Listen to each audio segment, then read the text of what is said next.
નમો હરિયંદાણમ, નમો સિદ્ધાણમ, નમો આયર્યાણમ, નમો વજ્જાયણમ, નમો લોય સૌ સાવણમ. એસો પંચ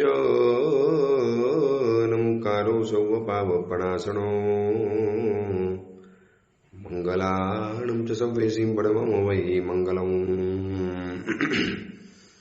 મંગલમ ભગવાન વીરો, મંગલમ ગૌતમ પ્રભુ, મંગલમ સ્થૂલભદ્રાદ્યા જૈન ધર્મોસ્તુ મંગલમ. ફાગણ સુદ 13નો આજનો પરમ પવિત્ર દિવસ, 6 ગાંવની ભાવયાત્રાનો આજનો દિવસ. જેની શક્તિ હશે, સંયોગો હશે, જેની પાસે સમય હશે, એ લોકો આજે હજારો વ્યક્તિઓ શત્રુંજય તીર્થના દરબારમાં ઉપસ્થિત થઈ ગયા હશે. પાલીતાણા શહેર, શત્રુંજય શહેરમાં જ્યાં પણ નજર નાખો ત્યાં યુવા, યુવતીઓ, યુવાનો, ભાઈઓ, બહેનો ચારે કોર એક જ રટના, એક જ સ્મરણ, જય આદિનાથ, જય શત્રુંજય કરતા કરતા દેખાતા હશે. પણ આપણો પુણ્ય નથી, આપણા સંયોગ નથી, આપણી અનુકૂળતા નથી, આપણી પાસે એવી ત્યાં પહોંચી શકવાની કોઈ શક્યતા નથી. તો આજે આપણે ઘેર બેઠા 6 ગાંવની ફાગણ ફેરી ભાવયાત્રા કરવી છે. જેને 6 ગાંવની યાત્રા કહેવાય છે, જેને ફાગણ ફેરી કહેવાય છે. ભાવડાના ડુંગરની આસપાસના પ્રદેશોની યાત્રા, જે 6 ગાંવના ડુંગરને આપણે યાત્રા કરીએ છીએ એનો મેઇન સ્પોટ ભાવડાનો ડુંગર કહેવાય છે. અને આ ડુંગર ઉપર આજના દિવસે હજારો વર્ષ પહેલા શાંબ અને પ્રદ્યુમ્ન શ્રી કૃષ્ણ ભગવાનના 2 દીકરા, જેમને દીક્ષા લીધી નેમનાથ ભગવાનના ચરણ કમલની અંદરમાં, અને આજના દિવસે, આજના ધન્ય દિવસે 8.5 કરોડ મુનિવરો સાથે મોક્ષમાં ગયેલા હતા. 8.5 કરોડ, 8 કરોડ and 50 lakh, 8.5 કરોડ મુનિઓ સાથે આજના દિવસે મોક્ષમાં ગયા. ચારે કોર ભાડવાના ડુંગરની આજુબાજુનો એક પ્રદેશ, ઇંચ જગ્યા આ મુનિવરોની સાધનાઓથી પવિત્ર બનેલી છે. એટલા માટે એ ભાવડાના ડુંગરને આપણે યાત્રા કરીએ છીએ, ફાગણ ફેરી કરીએ છીએ, એની આખી પ્રદક્ષિણા કરીએ છીએ, એને આપણે જુહારીએ છીએ, એની પગ દ્વારા સ્પર્શના કરીએ છીએ. એમની મિટ્ટીમાં, એમની માટીમાં, એના કણકણમાં, એના પથ્થરના એક અંશમાં એ 8.5 કરોડ મુનિવરોની જે સાધના, વગર સાધનાએ તો કોઈને સિદ્ધિ મળતી જ નથી. બસ એ સિદ્ધિને સલામ કરવા માટે જાણે કે આ ફાગણ ફેરીનું આયોજન થતું હોય છે. શત્રુંજય તીર્થ મહાવીરે ક્ષેત્રમાં બેઠેલા સિમંદર ભગવાન એમ કહે છે કે તીન ભુવનમાં તારક તુમ સમકો નહીં, એમ પ્રકાશે સિમંદર મહારાજ. જો મહાવીરે ક્ષેત્રની અંદરમાં બેઠેલા સિમંદર ભગવાન આ ભરત ક્ષેત્રના માનવીઓને ધન્યવાદ આપે છે, અનુમોદના કરે છે, એના ભાગ્યની પ્રશંસા કરે છે કે તમને આવું તરણ તારણ જહાજ, આ કલિયુગનું કલ્પતરુ સમાન, જેના કાંકરે કણની અંદરમાં અનંત જીવો મોક્ષની અંદરમાં ગયા છે, એવું આ તીર્થ મળ્યું છે. આ તીર્થનો અપરંપાર મહિમા, આપણી એક મૂડી છે, આપણો એક વારસો છે, આપણી એક વિરાસત છે, આપણું એક ગૌરવ છે શત્રુંજય તીર્થ. જે તીર્થ આવું આપણને મળ્યું, આ તીર્થનું ધ્યાન ધરવા માત્રથી 1000 પલ્યોકોમના પાપો નષ્ટ થાય છે. શત્રુંજય તીર્થનું બસ ખાલી ધ્યાન ધરો, ઘેર બેઠા પણ જે ગિરી ધ્યાવે, જ્ઞાન વિમલ સુખ પાવે. આંખ મીચો, શત્રુંજય તીર્થ દેખાશે. આજે આપણે જઈ શકવાના તો નથી જ, તો આપણે ઘેર બેઠા જે જ્યાંથી પ્રવચન સાંભળે છે, ચલો જવા માટે ગાડી જોઈએ, મુસાફરી જોઈએ, ટ્રેન જોઈએ, ટિકિટ જોઈએ, પ્લેન જોઈએ, બેસવા માટે સીટ જોઈએ, આ બધું જ આપણને કશી જરૂર નથી પડવાની. આપણે ખાલી આંખ મીચી અને મનમાંથી ધ્યાન શરૂ કર્યું, બસ હું તળેટીમાં જઈને ઊભો રહી ગયો છું. અને એ શત્રુંજયની તળેટીમાં ઊભા આપણે આ શત્રુંજયના મહત્વને જાણીએ છીએ, શત્રુંજય મહાત્મને આપણે જાણીએ છીએ કે કોણ છે આ શત્રુંજય તીર્થાધિરાજ, કેમ લોકો એના માટે આટલા બધા પાગલ છે, ઝૂરે છે. આજે ઓછામાં ઓછા 50 થી 60 હજાર માણસો શત્રુંજય તીર્થની 6 ગાંવની ફાગણ ફેરીની યાત્રા કરવા માટે આવવાના. કોઈ ખુલ્લા પગે ચાલશે, ઘણા તો 24 અઠ્ઠમ કરીને, 24 છઠ કરીને જતા હોય, 13-14 છઠ કરીને. આટલી બધી પાલની અંદરમાં ભોજનની વ્યવસ્થા, અફલાતુન દ્રવ્યો, એક સે બળકર એક આઈટમ, ઇસ સમકો છોડકર આજે ઘણા 24 ઉપવાસ કરીને યાત્રા કરવાના. વંદન છે એ શત્રુંજય તીર્થના યાત્રિકોને, પણ કેમ શત્રુંજય તીર્થનો આટલો અપરંપાર મહિમા કેમ? એટલા માટે કારણ કે આ તીર્થ પર કપૂરનો ખાલી ધૂપ કરવા માત્રથી એક માસક સમણનો લાભ મળે છે. ખાલી તમે ઘરમાંથી કપૂર લઈ ગયા અને કપૂરને જલાવ્યું અને એક નાનકડી થાળીની અંદરમાં આપણે પ્રભુની સમક્ષ ધર્યું, આ તલેટીની સમક્ષ આપણે કર્યું એટલે એક માસક સમણનો લાભ મળતો હોય છે. દર સુર તેરસના દિવસે આંબિલ કરે શત્રુંજય તીર્થના ફોટા સન્મુખ કે સાક્ષાત શત્રુંજયમાં જઈને 21 ખમાસના આપે અને પ્રત્યેક ખમાસનાની અંદરમાં એક નવકાર અને એક નમો થૂણમ બોલવાનો અને પછી એક પુષ્પ ચડાવવાનું. આવી વ્યવસ્થા 13 મહિના કરવાની. આવી 13 મહિના કરવાથી 13મા ભવની અંદરમાં વ્યક્તિનો મોક્ષ થાય છે અને એને રત્નની પ્રતિમાના દર્શન થાય છે, શાશ્વતી રત્ન પ્રતિમાના. શત્રુંજય મહાત્માની અંદરમાં આવું લખેલું છે. દર સુદ 13 આંબિલ કરવાનું શત્રુંજય તીર્થના ફોટા સન્મુખ અથવા તો ડાયરેક્ટ શત્રુંજયની અંદરમાં જઈ સાક્ષાત શત્રુંજયના સામે આ બધી ક્રિયા કરવાની. એક નવકાર, એક નમુથુનમ બોલવાનું, એક પુષ્પ ચડાવવાનું અને ચોખાથી વધાવવાના.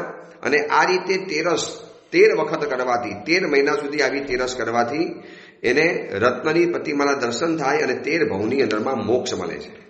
આ શત્રુંજય તીર્થનું મહાત્મ્ય છે. કેવો આપણને ગરબો ગિરિરાજ મળ્યો છે. આ તીર્થને સુરક્ષા કરવાની જવાબદારી મારી તમારી બધાની છે. જેટલા પણ આજે યાત્રા કરવા નીકળ્યા છે, જેટલા પણ ફાગણ ફેરીના યાત્રિકો છે, એ બધાને પણ કહેવાનું કે શત્રુંજય તીર્થની સુરક્ષા, એની સલામતી, એની શુદ્ધતા, એની સ્વચ્છતા, એની પવિત્રતા ન જોખમાય એવી રીતે યાત્રા કરજો. જ્યાંને ત્યાં પાણીના પાઉચ નાખી દેવાના, પાણીની બોટલો નાખી દેવાની, તમારા તૂટેલા ચંપલો ફેંકી દેવાના, પ્લાસ્ટિકની થેલીઓ ફેંકી દેવાની. તમે ચોખા લાવ્યા, ફલ ફ્રૂટ લાવ્યા, નૈવેદ્ય લાવ્યા તો નીચે પાછું જેબની અંદરમાં ભરી નીચે ઉતારો. ન નાખો. આ પરમ પવિત્ર તીર્થ છે જેના કણ કણમાં મોક્ષે ગયા છે. માત્ર આજના દિવસે 8.5 કરોડ મુનિવરો મોક્ષમાં ગયા છે શામ અને પ્રદ્યુમ્નના કેપ્ટનીમાં, એની આગેવાની હેઠળ. અને એ તીર્થની આપણે આસાધના કરીશું. અને એમ લખ્યું છે કે અન્ય સ્થાનમાં કરોડ વર્ષ સુધી સાધના કરતા જેટલું ફલ પામે એટલું જ ફલ આ તીર્થની અંદરમાં માત્ર 48 મિનિટનો જાપ કરવાથી પ્રાપ્ત થાય છે. શું તીર્થનો મહાત્મ્ય છે, આપણી આંખમાં ઝરઝરી આવી જાય. અન્ય સ્થળમાં કરોડો વર્ષ સુધી તમે જે સાધના કરો અને જે પરિણામ ન મળે, જે રિઝલ્ટ ન મળે, જે ફલ પ્રાપ્ત ન થાય, જે પુણ્ય પ્રાપ્ત ન થાય, એટલું પુણ્ય આ તીર્થમાં માત્ર એક અંતર મુહૂર્ત પસાર કરવાથી, માત્ર 48 મિનિટ્સ, જેને અંતર મુહૂર્ત કહેવાય છે, એવું આપણને આ તીર્થ મળ્યું છે. આ તીર્થ ઉપર કોઈ એક અભિગ્રહ લેવાથી 1,00,000 પલ્યોપમના પાપ કર્મો નાશ પામે છે. શત્રુંજય તીર્થની એક વાતો જાણીએ માથું ઝૂકી જાય. અને આવું તીર્થને હું નુકસાન કરીશ, મારા કારણે તીર્થની સુરક્ષામાં જોખમ ઊભું થશે, મારા કારણે તીર્થની પવિત્રતાની અંદરમાં બાકોરું પડશે, મારા કારણે આ તીર્થની સુરક્ષાની અંદરમાં જોખમ ઊભું થવાનું નેવર, ક્યારે પણ નહીં થવાનું. હું માત્ર યાત્રિક નથી, આ શત્રુંજય તીર્થનો રક્ષક પણ છું. શત્રુંજય તીર્થને સાચવવાની જવાબદારી મારી છે. પરા પૂર્વજોથી 16 ઉદ્ધાર થતા આ તીર્થ મેરે તક પહોંચા હૈ, તો મારી જિમ્મેદારી છે કે આવનારી પેઢીઓ સુધી પણ આ તીર્થ સહી સલામત પહોંચે. ન કોઈ આતતાઈઓ આવે, ન કોઈ એવા ઘૂસણખોરો આવે, ન કોઈ એવી વ્યક્તિઓ ઘૂસી જાય જેના કારણે આપણે રેલીઓ કાઢવી પડે, આપણે આપણા તીર્થને બચાવ કરવા પડે, આપણે કોર્ટમાં જવું પડે. કેમ જવું પડે? આપણી યુનિટી, આપણી એકતા, આપણો વિવેક, આપણી શિસ્તબદ્ધ કાર્ય પદ્ધતિ કોઈ વ્યક્તિને અંદરમાં ઘૂસવા ન દે. આપણે જ્યારે તીર્થની અંદરમાં આસાધના કરવા ગયા, રાત્રિ ભોજન કર્યું, જ્યાંને ત્યાં દહીંને થેપલા ખાધા, બિનજરૂરી ડોલીની અંદરમાં બેઠા, જેવા નીચે ઉતર્યા એટલે રેલિંગની અંદરમાં ભાગમાં રહેલી દુકાનોમાં ભેર વધેરે ખાધી, પાલીટાણાના પર્વત ઉપર બાબુના દેરાસરની બહાર જે દુકાન જામી પડેલી છે, દુકાનમાંથી માલ ખરીદ્યો, આવી કેટલી પારાવાર આસાધનાઓ આપણે કરીએ છીએ. અને એના કારણે આ તીર્થ આજે સંકટમાં આવીને ઊભું છે. હજારો વ્યક્તિઓના જેને સંકટ તોડ્યા, કરોડો અબજો અને અનંત મુનિવરોને જેને મોક્ષમાં પહોંચાડ્યા, એ તીર્થ શું આપણા કારણે જોખમમાં આવશે? આપણને શરમ ના આવે? આ તીર્થની અંદરમાં જઈને મેં વધુ પડતી ખરીદીઓ કરી, વધુ પડતા પૈસા વાપર્યા, વધુ પડતા દેખાડા કર્યા અને વિધર્મીઓને પુષ્ટ થાય એવા એના બેન્ડ લાવ્યા, એના બગીઓ લાવ્યા. નથી જરૂર એ બધું કરવાની. ભલે તમે વરઘોડો નહીં કાઢો ચાલશે, પણ જે તીર્થ ઉપર વિધર્મીઓ હુમલા કર્યા છે, આ તીર્થના જિનાલયને તોડી નાખ્યું છે, મંદિરની મૂર્તિઓને તોડી નાખી છે, અને એ વિધર્મીઓને આપણે પોષણ આપીશું પાલિતાણાની અંદરમાં રહીને? એક જાતને સવાલ પૂછો. આ શત્રુંજય તીર્થ આપણને એક સવાલ પૂછે છે, ભાઈ યાત્રા કરવા માટે આવો છો, આટલા ઉલ્લાસથી આવો છો, દોડી દોડીને આવો છો, ભાગી ભાગીને આવો છો, એકદમ ઉલ્લાસ અને ઉમંગથી આવો છો, તો આ મને પવિત્ર રાખવાની જવાબદારી તમારી છે. આ તીર્થનો એવો પ્રભાવ છે કે અન્ય જગ્યાની અંદરમાં કરોડો વર્ષોની આરાધના કરો અને જે ફલ પ્રાપ્ત થાય એ ફલ તમને માત્ર અંતર્મુહૂર્તમાં મળે છે.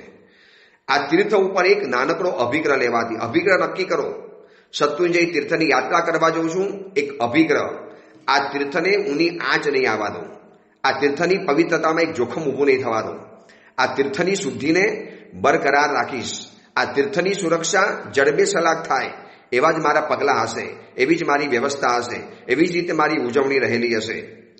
એમ કહેવાય છે કે 10 કરોડ સાવકોને જમાડો અને જેટલું પુણ્ય મળે એના કરતાં વધારે લાભ આ તીર્થમાં એક મુનિને વહોરાવાથી થાય છે. પણ આ બધાની અંદરમાં આપણો વિવેક હોવો જોઈએ. શત્રુંજય તીર્થની સ્પર્શના કરવા માત્રથી 3 લોકના તમામ તીર્થોની યાત્રાનું ફલ મળી શકે છે. વિચારી શકો છો, એક શત્રુંજય તીર્થની યાત્રા કરી અને એ કરવા માત્રથી 3 લોકના તમામ તીર્થોની યાત્રાનું ફલ મળે છે. 3 લોકના તમામ તીર્થો. ક્યાંથી આપણને આ તીર્થ મળશે? આપણું પુણ્ય છે, નસીબ છે કે ભરત ક્ષેત્રમાં આ તીર્થ આજે આપણી સામે હાજરા હજુર છે. બસ આજે આપણે એની ભાવ યાત્રા કરવી છે.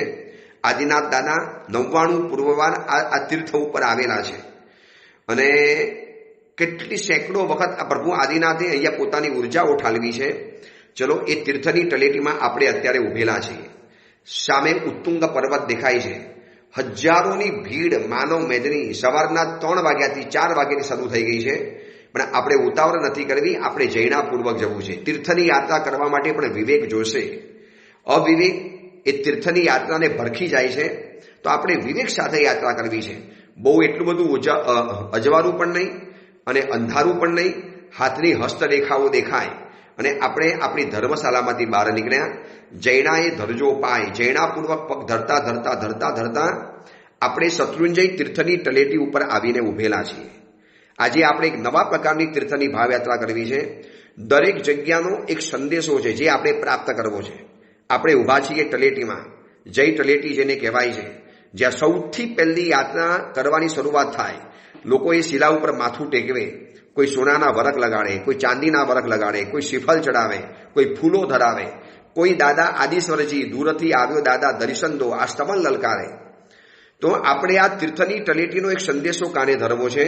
આ કોલાહલની અંદરમાં એક તીર્થનો સંદેશો આપણા કાનમાં પડે છે કે દોસ્ત, આ તળેટી આપણને કહે છે કે મહાન વ્યક્તિ કે મહાન વસ્તુના ચરણે તમે રહી પડો તો તમે પણ પોતે મહાન બની જશો.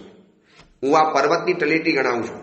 લોકો મારા સમક્ષ મસ્તક ઝુકાવે છે, મને પરમ પવિત્ર માને છે. કેમ માને છે? કારણ કે મેં એવી વ્યક્તિના ચરણ કમલમાં મારું જીવન સમર્પિત કર્યું છે કે હું પણ મહાન બની ગયો. તમને ખબર છે ને, બજારની અંદરમાં મીઠાઈનું બોક્સ મીઠાઈના ભાવે વેચાય. સાવ દૂધનું પાઉચ, પ્લાસ્ટિકનું ગણાતું પાઉચ, 1 રૂપિયાનું પાઉચ આવતું હશે દૂધનું, જે પ્લાસ્ટિકની થેલી આવે છે દૂધની, 1 રૂપિયાની થેલી હશે. પણ એ થેલીમાં દૂધ ભરાય છે એટલે પાણીના ભાવે નહીં, થેલીના ભાવે નહીં, દૂધના ભાવે વેચાય છે. એવી જ રીતે તમે મહાન વ્યક્તિ કે મહાન વસ્તુના ચરણે તમે રહી જાઓ, એના ચરણ કમલ પકડી લો, તમે પણ મહાન બની જશો. અને બીજી એક વાત બતાવું, જ્યારે પાણીની અંદરમાં મચ્છીમાર જબ જાલ બિછાતા હૈ, માછલાઓને પકડવા માટે જ્યારે જાળ બિછાવે ત્યારે એ માછીમારના પગની અંદરમાં જેટલી પણ માછલીઓ હોય છે ને એ બધી બચી જાય છે. પણ જે દૂર દૂર રહેલી માછલીઓ છે ને જાળમાં ફસાઈ જાય છે. કઈ માછલી બચે? જે માછીમારના પગની આજુબાજુમાં છે. મતલબ માછીમારના પગમાં રહેનારી માછલીઓ જો બચી જતી હોય તો તીર્થંકર પરમાત્માના ચરણ કમળમાં રહીને આપણે મરી જવાના હતા, આપણો પણ અદ્ભુત બચાવ થઈ જાય. અને આ તીર્થની તળેટી કહે છે, હું તળેટી એટલા માટે ગાઉં છું, હું જમીન નથી, તળેટી છું. આ તીર્થનું પહેલું સ્ટાર્ટિંગ પોઈન્ટ મારાથી થાય છે. અહીંયા પહેલું ચૈત્યવંદન કરે, સૌથી પહેલા લોકો અહીંયા આવે. કદાચ દાદા આદિશ્વર પાસે નહીં જનારી વ્યક્તિ મારી પાસે તો અવશ્ય આવશે. કેમ મારો આટલો બધો પ્રભાવ વધી ગયો? કારણ કે મેં મહાન વ્યક્તિના ચરણ કમલનો આશરો લીધેલો છે. બસ તમે જીવનમાં એક સારી વ્યક્તિનો આશરો પકડી લો. આ શત્રુંજય તીર્થની તળેટી મને તમને સમજાવે છે કે દોસ્ત, આ એક જીવનમાં આશરો પકડી લો, જીવનમાં કોકના ચરણ કમલને પકડી લો. તમે પણ પોતે જીવનની અંદરમાં મહાન બની જવાના. આપણે એક જગ્યાના સંદેશા જાણતા ઉપર તીર્થની યાત્રા કરવી છે. બાબુનું દેરાસર, બાળ ધર્મનાથનું દેરાસર, આ બાજુ સમવસનનું દેરાસર, એ વચની અંદરમાં સરસ્વતી માતાની ગુફા, અને આ બધું ક્રોસ કરતા તલેટી જાણે આપણને કાનમાં કહી રહેલી છે કે ખુદ મહાન બનો અથવા તો મહાન વ્યક્તિના ચરણ કમલમાં જીવનને સમર્પિત કરી દો. ડેડિકેશન સાથે, સંપૂર્ણ સમર્પણ ભાવ સાથે. મેં મારી જાત શત્રુંજયના ચરણે મૂકી દીધી તો આજે હું તલેટી બની ગઈ છું. લોકો મારી ઉપર મસ્તક ઝુકાવે છે. મેં જીવન સમર્પ્યું છે પરમાત્માને, અને લોકો પરમાત્માને માનીને મારી પાસે આવે છે, મારા ચરણોમાં મસ્તક ઝુકાવે છે. તીર્થની તલેટીમાં આપણે આ સંદેશો પ્રાપ્ત કર્યો, ઉપર ચડતા ગયા. આજે આપણે એક જગ્યાના સંદેશાને પ્રાપ્ત કરવા છે, અને તીર્થની યાત્રા કરતા ઉપર જતા જઈએ છીએ. સાધર્મિકો મળતા ગયા, પ્રણામ કર્યું. સમણી ભગવંતો સંયમીઓને દર્શન થયા, મથેણ વંદામે કીધું. કોઈ તપસ્વી, કોઈ વિદ્વાન, કોઈ પ્રવચનકાર, કોઈ લેખક, કોઈ પુણ્યશાળી, કોઈ અજબ ગજબ શક્તિને લઈને બેઠેલા, કોઈ ગ્રંથકાર, કોઈ રચનાકાર, કોઈ પુસ્તકોના લેખક, કોઈ સંગીતકાર, અલગ વિવિધ શક્તિ અને પ્રતિભાઓને ધારણ કરનારી આ સમણ સંસ્થાને આપણે મથે નંદામી કીધું. એક મહાત્મા ચડતા ગયા, સાધ્વી પણ ચડતા ગયા. અહીંયા તો બધાનું એક જ લક્ષ્ય છે, બસ દાદા આદિનાથ ભગવાનના દરબારમાં પહોંચવું છે. અને જેમ ઉપર થતા ગયા, ચારેકોર જિનાલયો દેખાય, શિખરો દેખાય, ધજાઓ દેખાય, અલગ ડેરીઓ દેખાય, અલગ વસ્તુઓ દેખાય. આ બધું જ દેખતા આપણે ઉપર જતા ગયા. જ્યાં જુઓ ત્યાં નજરમાં નાખો ત્યાં દેરાસરો દેખાશે. નીચે પણ દેરાસર, વચ્ચે પણ દેરાસર, ઉપર પણ દેરાસર, આગળ પણ દેરાસર, પાછળ પણ જિનાલય, અને શિખર, એની ધજાઓ. તો આ બધા આપણને એક સંદેશો આપે છે, મુખ સંદેશો. હવામાં લહેરાતી ધજા, આકાશની અંદરમાં ઉન્નત મસ્તક કરીને ઉભેલું શિખર, અને અદ્ભુત અસ્તિત્વને ધારણ કરનારું જિનાલય, પરમાત્માનું દેરાસર. એ આપણને સંદેશો આપે છે, જીવન એવું બનાવો કે તમને જોઈને કોઈ ધન્ય બની જાય, એનો હાથ જોડાઈ જાય, એનું મસ્તક ઝૂકી જાય, એની આંખોની અંદરમાં એક નમનનો ભાવ આવી જાય. એ હાથ જોડીને સીધો ઝૂકી જ પડે. આપણે જેવું દેરાસર જોશું ને, નમો જીનાણમ, ધજાને જોઈ નમો જીનાણમ, શિખરને જોયું નમો જીનાણમ, દેરાસરને જોયું નમો જીનાણમ કહેવાનું મન થયું. તો આ શિખર, જિનાલય, ધજા આપણને સમજાવે છે કે દોસ્ત, જીવન એવું બનાવીને કે તને જોઈને કોઈ ધન્ય બની જાય. ભાઈ, દર્શન થયા તમારા, ધન્ય બની ગયો. મસ્તક ઝૂકી જાય તમને જોઈને, એની આંખો નમી પડે, એનું મસ્તક ઝૂકી જાય, એના હાથ આપોઆપ જોડાઈ જાય, અને એમ લાગે કે હો બસ મેં કોઈ મહાન વ્યક્તિના આજે દર્શન કરી લીધા. બસ જીવનમાં એવું કંઈક પ્રાપ્ત કરો.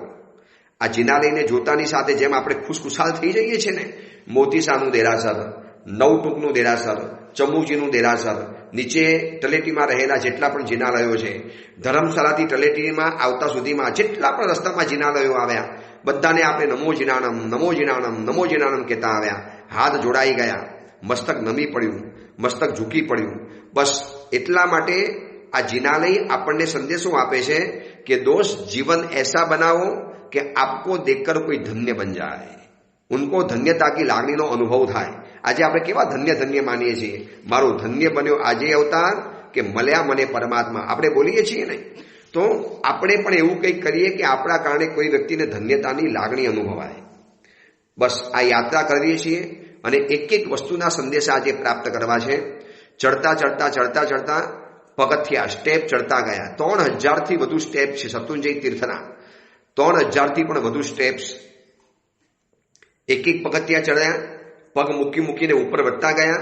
1 ફૂટ, 1 ઇંચ, 10 ફલાંગ, 10 ડગલા આગળ વધ્યા અને ઉપર ચડતા ગયા. તો આ પગથિયા આપણને સંદેશો આપે, દોસ્ત તું મારી ઉપર પગ મૂકીને જાય છે તો તમે એક કામ કરો. પગથિયા મને તમને કહે છે કે ભાઈ એક કામ કરજે, ઉપર ચડવાની અંદરમાં કોકને સહાયક બનજે, કોઈને નીચે ઉતારવાના કામ જીવનમાં નહીં કરતા.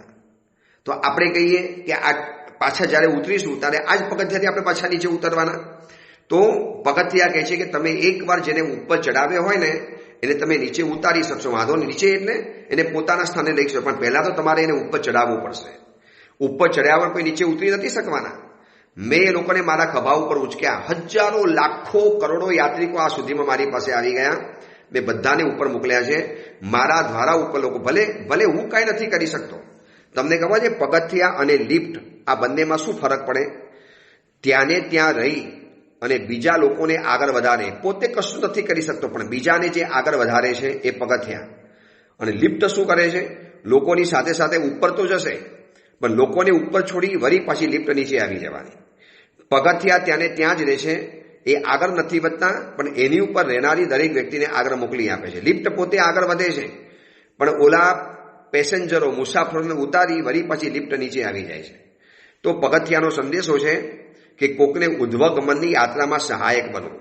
કોઈને ઉપર જવું છે, ઉન્નતિ કરવી છે, એના જીવનને ઉપર ઉઠાવવું છે તો તમે એને સહાય કરો. ઉપર ચડવાની અંદરમાં જે સહાયક બને છે એ હંમેશા ઉપર ને ઉપર રહેતો હોય છે. તમે જોજો આ પગથિયા દ્વારા આપણે ઉપર ચડીએ છીએ ને, આ પગથિયા જ ન હોત તો આપણે ઉપર ચડવાના કેવી રીતે? આ સ્ટેપ્સ, આ પગથિયા, આ પાયરીયા, એને બધું જ નામ કહી શકાય છે. કોઈ પગથિયા કે, કોઈ પાયરીયા કે, કોઈ સીડીયા કે, કોઈ સ્ટેપ્સ કે, જે પણ ગણો તે ગણો, પણ એનું એક જ કામ છે કે એ આપણને ઉધ્વ ગતિની અંદરમાં સહાયક બને છે. ઉપર ચડાવવાની અંદરમાં આપણને બહુ મોટો રોલ ભજવી બતાવે છે. તો આ પગથિયા કહે છે કે દોસ્ત, શત્રુંજય તીર્થની યાત્રા કરવા માટે આવ્યા છો, ભાવયાત્રા કરવા માટે આવ્યા છો, ફાગણ ફેરીની ભાવયાત્રા કરવા માટે આવ્યા છો અને આપણને કોઈ ભીડ નડતી નથી. આપણે હજારોના વચમાં પણ આપણા માટે રસ્તો અલાયેલો છે ભાવયાત્રાવાળાનો, એને કોઈ વચમાં ટ્રાફિક ના આવે, કોઈ વચની અંદરમાં અંતરાય ના આવે. પણ આ પગથિયા કહે છે કે દોસ્ત, આટલું જીવનમાં શીખીને જા કે કોઈ પણ વ્યક્તિને હંમેશા ઉપર ચડાવવાના કામ કરજો, નીચે ઉતારવાના કામ નહીં કરતા. રાત્રિ ભોજન કરતો હોય ન કરતો હોય તો એને પીઠ થાપડવાની કે દોસ્ત ધન્યવાદ છે રાત્रि भोजन नहीं करते, एम नहीं कहवानुं भाई ये छोटी उम्र में ये सब धर्म वरम नहीं करने का, अभी तुम्हारी उम्र नहीं हुई, शांति से खाओ, खाना पड़ता है, अभी थोड़ा नई चीजें निकली है, होटल में जाओ, थोड़ा खाना पड़ता है, थोड़ा भाई यहाँ प्रैक्टिकल बनना पड़ता है. આવું બધું બોલી અને કેટલાક લોકો ધર્મના ઉપર ચડેલા લોકોને નીચે ઉતારવાના કામ કરે છે. તો આ પગથિયા કહે છે કે દોસ્ત, નીચે નહીં ઉતારવાનું, એને ઉપર જ જવા દેવાનું. જાઓ, હજી ઉપર જાઓ, હજી ઉપર જાઓ. ભલે હું જઈ નથી શકતો પણ મેં આ સુધીમાં લાખો કરોડો વ્યક્તિઓને ઉપર પહોંચાડવાના કામ કર્યા છે. બસ આ પગથિયા કહે છે કે તમે તમારા જીવનમાં વ્યક્તિઓને ઉપર ચડાવવાના કામ કરો, નહીં કે નીચે ઉતારવાના. અને ઉપર ચડતા ચડતા ચડતા આજુબાજુમાં કેટલી બધી ડેરીઓ આવે છે, ભરત ચક્રવર્તીની, બાહુબલીની, પછી અજીતનાથ ભગવાનની, જાલી મયાલી ઉવયાલીની, પછી 5 પાંડવોની, કુંતા માતાની, દ્રૌપદીની, પછી શેલકાચાર્યની, આ બધી જ ડેરીઓ રસ્તામાં ઢગલા બંધ આવે છે. અને આપણે નમો જીણાણમ, નમો સિદ્ધાણમ, નમો જીણાણમ, નમો સિદ્ધાણમ કરતા કરતા કરતા ઉપર ચડીએ છીએ.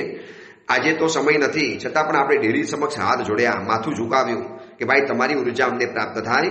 તો આ ડેરી આપણને એમ કહે છે કે તમે જીવનમાં કશો એવો પ્રારંભ કરો કે તમારું જીવનમાં સ્થાન બની જાય. તમે જીવનમાં કશુંક એવું પ્રાપ્ત કરો, કંઈક તમે જીવનમાં એવું પામી લો કે તમારું અજર અમર શાશ્વત સ્થાન બની જાય. અમે અહીંયા શાશ્વત સ્થાન બનાવી શક્યા છીએ કારણ કે અમે જીવનમાં કંઈક બનાવ્યું છે, કંઈક જીવનમાં પ્રાપ્ત કર્યું છે. જોજો જેટલા પણ મહાપુરુષોની અહીંયા ડેરીઓ છે ને એ બધાએ જીવનમાં કંઈક પામ્યા છે, કંઈક પ્રાપ્ત કર્યું છે, ત્યારે એમનું અહીંયા સ્થાન બન્યું છે. એટલે તમારે કોકના હૃદયમાં, તમારે કોકના ઘરમાં, તમારે કોકના અંતકરણમાં, તમારે કોકની બુદ્ધિમાં, તમારે કોકના હાર્ટમાં સ્થાન પ્રાપ્ત કરવું છે. તો તમે જીવનમાં કંઈક હાંસલ કરો, કુછ ભી પાલો, અચ્છી ચીજ. દુનિયા હૃદયમાં સ્થાન આપી દેશે. શું ક્ષમા છે, શું આનો વિનય છે, શું આની વૈયાવત છે, યાદ દિલમાં બેસી ગયું આપણને. શું ભક્તિ કરે છે, શું પૂજા કરે, શું સાધર્મિક ભક્તિ કરે, શું સંઘમાં સેવા કરે છે, કેવા ટ્રસ્ટી છે, કેવા મહાત્મા છે, કેવા સમણી ભગવાન છે, કેવા ઉત્તમ નાનકડા બાલક સાવકાઓ છે, કેવી સરસ મજાની આ બધી આરાધનાઓ કરે છે, કેવો દાનવીર છે, કેવો ઉદાર છે, કેવા ઉપાસે બનાવ્યા, કેવો છરીપાલી સંગ લગાવ્યો. આ બધું જ આપણા મગજની અંદરમાં આવશે. પણ ક્યારે આવશે? તમે આ બધું જ કરીને એના હૃદયમાં સ્થાન પ્રાપ્ત કરી શકશો. પણ એની પહેલા તમારે કંઈક કરવું પડે છે, પ્રાપ્ત કરવું પડે છે. આજુબાજુની ડેરીઓ આપણને શીખવાડે છે કે દોસ્ત, ફાગણ ફેરી કરવા માટે આવ્યો છે, ભાવયાત્રા કરવા માટે આવ્યો છે. તો આટલી અમારી વાત સાંભળતા જાઓ કે જીવનમાં કશું પ્રાપ્ત કરો, તમારું પણ સ્થાન બની જશે. તમને પણ એક અમુક જગ્યામાં એવું એક સરસ મજાનું સ્થાન મળશે. બસ કોકને હૃદયમાં સ્થાન પ્રાપ્ત કરવું છે તો જીવનમાં કંઈક પ્રાપ્ત કરવું પડશે. આ ડેરીઓ સમજાવે છે. 5મા નંબરમાં આજુબાજુની અંદરમાં રહેલા ઘેઘૂર વૃક્ષો, ચિકાર પ્રમાણમાં વૃક્ષો રહેલા છે. સત્તુંજય તીર્થમાં આજે પણ હજારો વૃક્ષ છે, અલગ અલગ આંબા, લીમડા, વડ, પીપળો, આ બધાના અલગ અલગ ઝાડ રહેલા છે. અને આ વૃક્ષો શું કહે છે? મને તમને કહે છે, ઉભા રહીને સંદેશો આપે છે કે ભાઈ તીર્થની યાત્રા કરવા માટે આવ્યો, થોડોક સંદેશો મારો પણ સાંભળીને જા, થોડીક મારી પણ વાત સાંભળ, સુણજો રે ભાઈ સાથ, ભાઈ મારી વાત સાંભળજો. અને આસપાસના વૃક્ષો કહે છે કે તમે જીવનમાં કોકને છાંયડો આપજો, એને જીવનમાં ગરમી નહીં કરતા. બને તો તમે એને છત્ર છાયા આપીને ઉભા રહેજો, અનાથને છાયા આપજો. જે એકલો અટુલો બે સહારો છે, તમે એનો હાથ પકડજો, તમે એની ઉપર એના મસ્તક ઉપર છાયા બનીને ઉભા રહેજો. વૃક્ષ નીચે ઉભા રહીએ અને કેવો છાંયડો મળે, કેવી ઠંડક મળે. પાલીટણામાં જે જતા છે ખબર હશે, ઉનાળામાં જાય 99 વાળા, પગ ચીટકી જાય, પણ જ્યાં જ્યાં ઝાડ આવે ને ત્યાં થોડો લોકો ઉભા રહી જાય. ભાઈ હાશ, ઝાડ આવ્યું, થોડો સમય ઉભા રહી જાઓ. કેમ? ઝાડ છાંયડો આપે, છાંવ દેતા હે, ઝાડ ઠંડક આપે છે. બસ એના કારણે આ વૃક્ષો આપણને સંદેશો આપે છે, બને તો જીવનમાં કોકને ઠંડક પહોંચાડજે, બને તો કોકને જીવનની અંદરમાં શાંતિ આપજે, બને તો જીવનમાં કોકને સમાધિ આપજે, બને તો જીવનમાં કોકને પ્રસન્નતા આપજે, બને તો જીવનની અંદરમાં છાયો બનીને રહેજે. આ આસપાસના વૃક્ષો કહેતા હોય છે. અને આપણે યાત્રા કરતા જ ગયા, આગળ વધતા જ ગયા, હજારો લોકોની સાથે સાથે વધતા ગયા. હનુમાન ધારા આવી, લીલી પરબ ગઈ, ધોરી પરબ ગઈ, હનુમાન ધારા આવી, અને આપણે રામપુર સુધી પહોંચી પણ ગયા છીએ. પણ આજે ફાગણ ફેરી છે, બધાની અલગ અલગ જવા આવવાની વ્યવસ્થા છે. સાધુ સાધ્વીજીની અલગ, સાવક સાવિકાઓની અલગ, એમાં સાવકોની અલગ છે, સાવિકાઓની અલગ છે. હજારોની ભીડની અંદરમાં સાવિકા બહેનોની સુરક્ષા માટે પણ આખી વ્યવસ્થા અલગ, સાવક વર્ગની વ્યવસ્થા અલગ, સમણ સમણી ભગવંતોની વ્યવસ્થા અલગ છે. અમે ભલે અલગ રસ્તે જઈએ છીએ, તમે ભલે અલગ રસ્તે જાઓ, પણ આપણા માટે બધું જ રસ્તો ખાલી છે. આપણને કોઈ વચમાં નડવાનું નથી. ભાવયાત્રાવાળાને કોઈ વચમાં ન આવી શકે. અને આજે આપણે 6 ગાઉની ભાવયાત્રાનું લક્ષ્ય લઈને નીકળેલા છીએ. આપણે 6 ગાઉની ભાવયાત્રા પરિપૂર્ણ કરવી છે. તો આજુબાજુમાં આવનારા તીર્થો, દેરાસરો, જિનાલયો, ડેરીઓ, વૃક્ષો, આ બધા પાસેથી કંઈક આપણે જાણ્યું. હવે પહોંચ્યા આપણે શાંતિનાથ ભગવાનના દરબારની અંદરમાં. જય શાંતિનાથ કરતા બોલ્યા, પણ આજે ચૈત્યવંદન કરવાનો સમય જ નથી. એટલું બધું ભરચક દેરાસર, એટલી બધી પબ્લિક કે પગ નીચે વાળવાની જગ્યા નથી. બસ ઊભા ને ઊભા ચાલતા જાઓ. એ પણ પાછળથી કોઈનો ધક્કો આવે એટલે આગળ આગળ ચાલી જવાનું. કદાચ પગ ન ઉપાડો ને તો પણ તમે આગળ નીકળી જાઓ. એટલી બધી ભીડ જ્યારે અહીંયા દેખાતી હોય છે, તો શાંતિનાથ ભગવાન આપણને કહે છે કે દોસ્ત, જરા મારો સંદેશો સાંભળીને જા. જીવનની અંદરમાં બને તો શાંતિ રાખજે અને શાંતિ આપજે. આ 2 કામ જીવનમાં કરજે. 2 કામ કરવાના, શાંતિ રાખવી અને શાંતિ આપવી. આપણને શાંતિ રાખવી બહુ ગમે છે, પણ શાંતિ આપવી ક્યારેક ગમે છે? મારા કારણે કોઈ અશાંત ન થવો જોઈએ, મારા કારણે કોકના મનની અંદરમાં ખરભરાટ पैदा न થવો જોઈએ. मेरी वजह से किसी की आंख में आंसू नहीं आने चाहिए, मेरी वजह से किसी को जीवन में दुख और हर्ट नहीं होना चाहिए. बस આ મારે શાંતિ આપવી છે, એટલે શાંતિ આપજે અને શાંતિ પામજે. 2 વસ્તુ જીવનની અંદરમાં કરવાની. શાંતિનાથ ભગવાન આપણને સમજાવે છે, અમ ઘેર મંગલિક તુમ ઘેર મંગલિક. 2 વસ્તુ શાંતિનાથ ભગવાને આપણને કીધી. આ સંદેશો બરોબર ધ્યાનથી સાંભળવો પડશે. શાંતિ આપજે અને શાંતિ રાખજે. આ 2 વસ્તુ જીવનમાં ખાસ કરજો. આ શાંતિનાથ ભગવાનનો દરબાર આપણને કહે છે, આજે તો પગ મૂકવાની જગ્યા નથી. શાંતિનાથ ભગવાનના મંદિરમાંથી બહાર આવે અને નજર ફેલાવી, ઓહો, દૂર દૂર સુધી કારા માથાથી ભરેલા એકલા યુવા યુવતીઓ વધુ દેખાશે. ફાગણ સુદ તેરસના દિવસે લગભગ યંગ વર્ગ જ આવી શકે. આટલી ભીડ, આટલી દોડધામ, આટલી ધક્કા મૂકી અને આ રીતે ભાવડાના ડુંગરના જંગલોમાંથી પસાર થવાનું, લગભગ બુઝુર્ગો તો લગભગ આવી જ ન શકે. એટલી બધી ભીડની અંદરમાં આપણે આગળ વધતા ગયા. ઉપર પુંડરીક સ્વામીની ડેરી આવી, નમો જીનાણમ કીધું અને પ્રદક્ષિણા આપીને સીધા આપણે પહોંચ્યા છીએ દાદાના દરબારમાં. બહાર રાયણ પગલે પણ ગયા. રાયણ પગલા પણ આપણને સંદેશો આપે છે કે તમે જીવનમાં એવું કામ કરો કે લોકો તમારા ઘરે પગલા કરાવે, તમારા પગલા ઘરમાં રાખે, પગલા પૂંજે. એ રાયણ પગલાનો સંદેશો છે. જે રાયણ વૃક્ષ નીચે દાદા આદિનાથ ભગવાન 99 પૂર્વવાર સમોસર્યા, એ જ રાયણના વૃક્ષ નીચે આપણે બેઠેલા છીએ. ત્યાં પણ આપણે ખમાસનો કર્યો, અરિયમ જીયાણો કર્યું, ચૈત્યવંદન કર્યું. પુંડરીક સ્વામી પાસે ગયા. પુંડરીક સ્વામીનો સંદેશો છે કે ગુરુ તમને જે આદેશ આપે એ તમારે જીવનમાં માન્ય કરી લેવાનું. તમને ખબર છે પુંડરીક સ્વામીએ શું કર્યું છે? આદિનાથ ભગવાને કીધું કે તીર્થ મહિમા વાદશે રે લાલ, અધિક અધિક મંડાણ રે. એ પુંડરીક સ્વામી તમે જો અહીંયા અનશન કરી દેશો ને તો એનાથી તીર્થનો મહિમા અદ્ભુત વધી જવાનો. શબ્દ મૂક્યો છે ને, એક દિન પુંડરીક ગણધરુ રે લાલ, પૂછે શ્રી આદિ જીનંદરે. પ્રભુને પૂછે છે, પ્રભુ આનો મહિમા કે તીર્થ મહિમા વાદશે, આનો મહિમા કેવી રીતે વધે? અને પ્રભુએ કીધું તમારા જેવા જો ઉત્તમ મુનિવરો અહીંયા અનશન કરે તો આ તીર્થનો મહિમા ઓર વધી જાય. અને પ્રભુની આજ્ઞાને સ્વીકારી અને જિંદગી ભર માટેના અનશનના પચકાણ લઈ અને મુનિવર મોક્ષમાં ગયા. કરોડો મુનિવરો સાથે પુંડરીક સ્વામી મોક્ષની અંદરમાં ચાલી ગયા અને તીર્થનો મહિમા વધ્યો.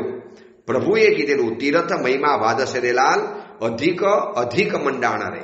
उत्तरोत्तर और વધુ ને વધુ और ज्यादा से ज्यादा महिमा बढ़ता ही जाएगा. ગુરુનો પ્રભુનો આદેશ થયો અને પછી વિચારવાનું નહીં, બસ જીવનમાં કરી જ લેવાનું. આ પુંડરીક સ્વામી મને તમને શીખવાડે છે. આજે આપણે એક એક વ્યક્તિ પાસેથી શીખવું છે. શત્રુંજયને એક એક સ્થળ પાસેથી આપણે સંદેશો પ્રાપ્ત કરવો છે. તમે તમારી બુદ્ધિ ચલાવો, તમે તમારી બુદ્ધિથી ચાલો, તમે ગુરુને ગાંઠો નહીં, ગુરુની વાત ન માનો, ખાલી ગુરુ નામના બનાવી મૂકી રાખો, કોઈ મતલબ નથી આનો. સાચો શિષ્ય એ છે, પુંડરીક સ્વામી કહે છે કે બસ તમે ગુરુના બનો, ગુરુને બનાવો નહીં. આ પુંડરીક સ્વામીનો સંદેશો છે. ભાઈ ગુરુના બનીને રહો, ગુરુને બનાવો નહીં, ગુરુને ઉલ્લુ નહીં બનાવો. મને આમ નહીં ફાવે ને મને આમ નહીં ફાવે ને મને આમ નહીં ફાવે. ચલો, આ બધી યાત્રા કરતા એક એક સંદેશાને આપણે મગજમાં યાદ રાખ્યો. કેટલા અદ્ભુત સંદેશાઓ આપણને પ્રાપ્ત થાય છે. ત્યાંથી સીધા આપણે પહોંચ્યા દાદાના દરબારમાં. આજે આપણું છેલ્લું ડેસ્ટિનેશન આ નથી. દર વખતે યાત્રામાં સૌથી છેલ્લે દાદાના દરબારે પહોંચીએ, પણ આજે તો આપણે હજી ઓર આગળ જવાનું છે. આદિનાથ ભગવાનને જોયા, એ અલમસ્તક આયા, રાજાઓના રાજા જાણે બેઠેલા હોય. પ્રભુનું મરક મરક હાસ્ય, પ્રભુના ફૂલેલા ગાલ, પ્રભુનું ભરાવદાર શરીર. આમ એમ લાગે કે કોઈ દુનિયાનો બાદશાહ અહીંયા બેઠેલો છે, બાદશાહોનો બાદશાહ. એવા પ્રભુ મલકંતા બેઠેલા છે. આમ લોકોને જોતાની સાથે મયુર નાચી ઉઠે. 7 વખત જે પ્રભુએ શ્વાસ લીધા છે, આ જીવંત પરમાત્મા છે. પ્રભુને જોતાની સાથે આંખમાંથી આંસુ ઢળી પડ્યા, હોઠ ઉપર હાસ્ય પેદા થઈ ગયું, રોમ રાજી ખડી થઈ ગઈ, પગ થનગનાટ નાચવા માંડ્યા, હૃદય કાબુની અંદરમાં ન રહ્યું, હાથ ધ્રુજવા માંડ્યા અને મસ્તક ઝૂકી પડ્યું, હોઠ હલવા માંડ્યા અને હજી કંઈક બોલી એની પહેલા આંખમાંથી આંસુ સરી પડ્યા.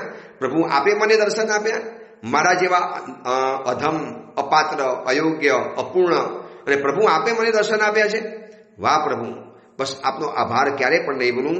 પ્રભુની પાસે બેઠા, ચૈત્યવંદન કર્યું, પ્રભુની રજા લીધી કે પ્રભુ જઉં છું. જ્યારે ભગવાનનો દરબાર આપણને કહે છે કે દોસ્ત એક વાત જાણીને જજે, તમે એવું કશું જીવનમાં લઈને બેસો કે પામી લો કે લોકોને તમારી પાસે આવવું જ પડે, ચુંબકની જેમ ખેંચાઈને આવવું પડે.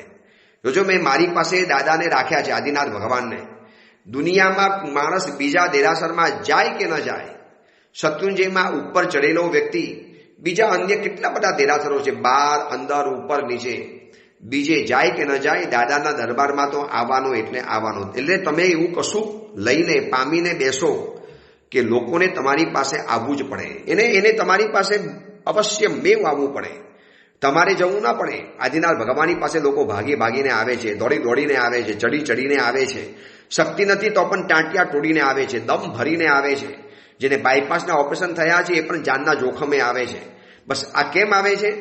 બસ દાદાનો દરબાર કહે છે કે મેં એવું કશું પામીને લીધું છે, મેં કશું એવું પામી લીધું છે કે લોકોને મારી પાસે આવવું જ પડે. એ કદાચ ભોજનશાળામાં નહીં જાય, કદાચ ધર્મશાળામાં નહીં જાય, પણ ઉપર જે આવ્યો છે એ દાદાના મળ્યા વગર તો ક્યારેય પણ નહીં જાય. દરબારમાં તો અવશ્ય મેવ હાજર રહે. બસ આ દાદાનો દરબાર આપણને કહે છે કે કંઈક તમે જીવનમાં એવું હાંસલ કરી લો, દેવગુરુની કૃપાથી કંઈક એવું પામી લો, કંઈક એવું શોધી લો કે લોકોને તમારી પાસે આવવું પડે. બસ દાદાના દર્શન કર્યા, વળી પાછા રિટર્ન નીચે ઉતર્યા. ઠંડીનો સમય છે, મંદ ઠંડી વાઈ રહેલી છે, ઠંડકનો અહેસાસ થાય છે. અને બરોબર આપણે નીચે ઉતરતા ગયા અને રામપુરની બહાર અંદરના કોટના ભાગમાં મોતીશા શેઠના દેરાસરના સામેના ભાગમાં એક નાનકડો દરવાજો છે, બ્લેક કલરનો. એ આજે ખુલ્લો છે અને એમાંથી ધસમસતો પાણીનો પ્રવાહની જેમ માનવોનો પ્રવાહ અંદરમાંથી આજે પસાર થઈ રહેલો છે. એક જ દરવાજો હોય પાણીને જવાનું અને એમાંથી પાણી કેવું ફોર્સ સાથે રવાના થાય. બસ આજે સેંકડો હજારો વ્યક્તિઓ આ એક જ જગ્યાએથી આગળ વધતા ચાલ્યા, આગળ નીકળતા ચાલ્યા અને 6 ગામની યાત્રાની શરૂઆત અહીંથી થાય છે અને 6 ગામના રસ્તા ઉપર આપણે પગ મૂક્યા. આજે તો પગ મૂકતા મૂકતા આનંદ થાય છે. 8.5 કરોડ મુનિવરો અહીંયાથી ક્યાંકથી મોક્ષમાં ગયા હશે. અરે મારો પગ પડે છે ને એ જગ્યાએ કોઈ મહાત્માએ અનશન કરેલું હશે, એ મહાત્માએ ધૂણી ધખાવી હશે, મને મારો પગ પવન પવિત્ર બની ગયો. એમના હજી અંશો પડેલા છે, એમની ઉર્જા, એમની ઓરા હજી પણ આ કણકણમાં છુપાયેલી છે. મેં જ્યાં પગ મૂક્યો ત્યાં આવા અનંત સિદ્ધ પરમાત્માની ઉર્જા પડેલી છે. બસ આપણે ભાવથી આગળ ચાલતા ગયા, 6 ગામમાં આગળ વધતા ગયા. ઉલ્કા જલ આવ્યું, ત્યાં ભગવાનનું પાણી ચડાવ્યું. ચંદન તલાવડી આવી, ત્યાં નાનકડું અનશન વગેરે કર્યું. અનેક લોકો સૂતેલા છે, હજારો મુનિવરોએ અહીંયા અનશન લીધેલું હતું. એની આંશિક યાદગીરી માટે આ ચંદન તલાવડીમાં લોકો અનશન કરતા હોય છે. અને આ 6 ગામના રસ્તે આપણે આગળ વધતા ચાલ્યા ત્યારે આ 6 ગામનો રસ્તો મને તમને એક સંદેશો આપે છે કે ભાઈ તારો એ પંથ, તમે એવો પંથ બનાવો, તમે એવો રસ્તો બનો, અથવા તો તમે એવો રસ્તો બનાવો અથવા તો તમે એવા પંથ બનો કે જેની ઉપર લોકોને ચાલવું જ પડે, તમારા ચીલે ચીલે એને ચાલવું પડે. મહાજનો એના ગતસ પંથા. તમે એવું કરો કે લોકોને તમારા પગલે પગલે ચાલવું પડે, તમારા રસ્તા ઉપર એને આવવું પડે, ચાલવું પડે. આ 6 ગામનો રસ્તો આપણને કહે છે કે તમે એવો ચીરો ચાતરો, તમે એવો કંઈક માર્ગ બનાવો, તમે એવો કંઈક પંથ બનાવો કે જેની ઉપર બધાને ચાલવું જ પડે. આ 6 ગામની ભાવયાત્રામાં જેના ઘરમાં 10 કાર હશે એ પણ ચાલતા હશે. જે પોતે બાઇક સિવાય કશે ઉતરતો ન હોય, બાઇકના શોખીન એવા યુવકો પણ અહીંયા તમને જોવા માટે મળશે, તીર્થની યાત્રા કરવા માટે. એવી શોખીન યુવતીઓ જેને ગાડી સિવાય કોઈ જગ્યાએ ફરવું જ ના ગમે, એવી યુવતીઓ પણ પગમાં કાંટા કાકરાને સહન કરી, ઠેસ વાગે સહન કરી અને 6 ગામની ભાવયાત્રા કરવા તૈયાર થઈ ગયેલી હશે. અહીંયા વચમાં એવો એક પાલ આવે છે, મેડિકલ પાલ, જેમાં કોઈ પણ તકલીફ પડી, પગ મચકોડાઈ ગયો તો એ એક્યુપ્રેશર વાળા પણ હોય, પગમાં ઘા વાગી ગયો તો એક નાનકડી ડોક્ટરની ટીમ પણ બેઠેલી હોય, કોઈ પણ શારીરિક તકલીફ આવી તો ત્યાં ડોક્ટરો બેઠેલા હોય. મેડિકલ પાલ છે. આ મેડિકલ પાલ અને આ રસ્તો આપણને સમજાવે છે કે તમે જીવનમાં કશુંક શોધી લો, પામી લો અને એવો તમે જીવનમાં રસ્તો બનાવી લો કે જે રસ્તા ઉપર લોકોને ચાલવું જ પડે. અને દૂર દૂર દૂર જોતા જ ગયા, થોડુંક ઉપર ચડવાનું આવ્યું અને દૂરથી ભાડવાનો ડુંગર દેખાયો. બસ આ મેઇન સ્પોટ, આજની 6 ગામની ભાવયાત્રાનો મેઇન સ્પોટ છે ભાડવાનો ડુંગર. અને આ ડુંગર ઉપર શામ અને પ્રદ્યુમ્ન લેટેલા હતા. એનું ઊંચું શિખર, ઉન્નત શિખર, પાછળ તરાજા દેખાય, હસ્તગીરી દેખાય, ડેમ દેખાય, શત્રુંજયની વહેતી નદી દેખાય, શત્રુંજયના ગીરી જંગલો દેખાય, અંદરમાં રહેલા વાઘ અને સિંહના અવાજો આવે, દીપડાઓનો અવાજો આવે. પણ આ બધા જાણે કે ગર્જના કરીને પણ શત્રુંજય દાદાની સ્તવના કરી રહેલા છે. તો આ ભાડવાનો ડુંગર, એની ઉપર આપણે ચડ્યા, શામ્ર પ્રદ્યુમ્ન દેરીના આપણે દર્શન કર્યા. અને એ ડુંગર મને તમને એમ સમજાવે છે, તમે એવી ઊંચાઈ પ્રાપ્ત કરો કે જેની ઉપર લોકોને ચડવાનું આસાન બની જાય. તમે એટલા બધા પણ મોટા નહીં બની જાઓ કે લોકો તમારી ઉપર આવી ન શકે, અને એટલા સસ્તા પણ નહીં બની જાઓ લોકો ગમે ત્યારે આવી શકે.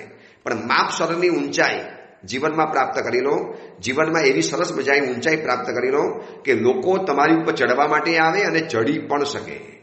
આ ભાડવાનો ડુંગર મને તમને સમજાવે છે. આજે એક એક તીર્થની એક એક ચીજ મને તમને કંઈક સંદેશો આપીને જાય છે કે મારે આ જીવનમાં આ કરવા જેવું છે. આપણી આજુબાજુની અંદરમાં હજારો સેંકડો તીર્થના યાત્રિકો છે, જોઈ જોઈને ખુશ થવાનું, વાહ મારા પ્રભુનું શાસન હજી પણ તપે છે, હજી પણ આ યુવક યુવતીઓને તીર્થની યાત્રા કરવાનું મન થાય છે, હજી પણ મેકલોનું નાસ્તિકની પ્રચુરતાનું શિક્ષણ અહીંયા હારી જાય છે. એવા ફેશનેબલ, એવા કરોડોપિયા, એવા કોટિયાધિપતિ, એવા શ્રીમંત પરિવારના, એવા ભણેલા ગણેલા, થોડાક અલ્લડ, થોડાક ઉજ્જડ, થોડાક જમાનાના, નવા જમાનાના યુવકો આ બધી યાત્રા કરવા માટે આવે અને જોઈને થાય કે વાહ મારા પ્રભુનું શાસન જય જયકાર કરે છે. શું યુવકોનો ભાવ છે. નીચી નજરે ચાલતા જાય, ભાડવાના ડુંગર ઉપર ચડતા ગયા અને અહીંથી હવે નીચે ઉતરવાનું આવે છે. નીચે ઉતરશું એટલે દૂર સુધી આપણને પાલ દેખાશે. પાલ, જે પાલની અંદરમાં જશું, કારણ કે સિદ્ધવડ ત્યાં રહેલો છે. અને પાલ જઈએ એટલે આપણી 6 ગામની યાત્રા પરિપૂર્ણ થઈ ગઈ. પાલ એટલે જ્યાં ભોજન વ્યવસ્થા છે, જ્યાં શું ચીજ નથી ને તમે એકવાર વિચારી શકો. મેં તો જિંદગીમાં એક જ વાર ફાગણ સુદ તેરસની યાત્રા કરી છે, પણ આજે મગજમાં પિક્ચર ફિટ થઈ ગયું છે. લોકોને ઠંડા પાણીના નેપકિન આપવાના, નવા નક્કોર વ્હાઇટ કલરના એકદમ પોચા રૂ જેવા નેપકિન ઠંડા પાણીમાં કોલમ વોટરમાં પલાળી અને જેટલા આવે જેટલા માગે એટલા નેપકિન આપી દેવાના. કોઈ શંખ પૂજન કરે, કોઈ ઉકાળાનો પાલ, કોઈ શરબતનો પાલ, કોઈ જ્યુસનો પાલ, કોઈ ફ્રૂટ્સનો પાલ, કોઈ દહીં અને થેપલાનો પાલ, કોઈ એકાસનાનો પાલ, કોઈ આંબેલનો પાલ, અષ્ટપ્રકારી પૂજાનો પાલ છે. તલેટીની અંદરમાં અષ્ટપ્રકારી પૂજાનો પાલ છે, જે પાલની અંદરમાં બધો સામાન તમને તૈયાર મળી જાય અષ્ટપ્રકારી પૂજા કરવાનો. અને આપણે સિદ્ધવડની અંદરમાં ગયા, એ પાલના દર્શન કર્યા.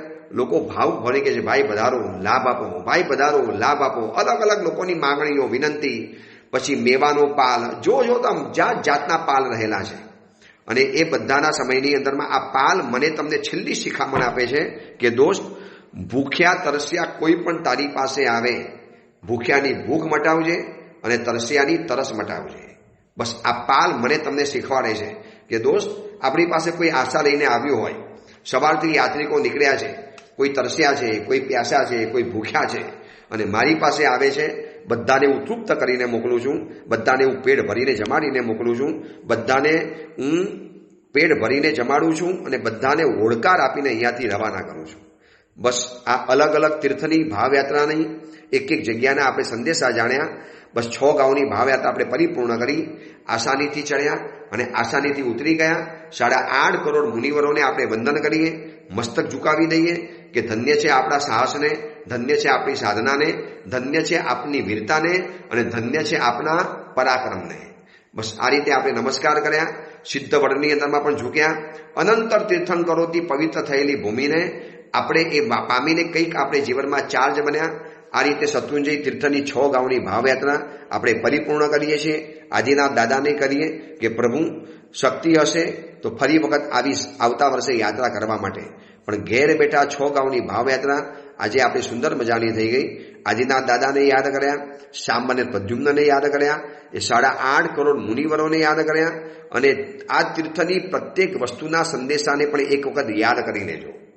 કોણ મને શું સમજાવે? શાંતિનાથ ભગવાન કે શાંતિ આપજે અને શાંતિ રાખજે. આ શાંતિનાથ ભગવાનનો સંદેશો. આવા અલગ અલગ સંદેશાઓ આપણે જીવનમાં યાદ રાખીએ. એ જ મંગલ કામના, મંગલ ભાવના. જેના વિરુદ્ધ કાંઈ પણ બોલાયું હોય તો મિચ્છામી દુક્કડમ.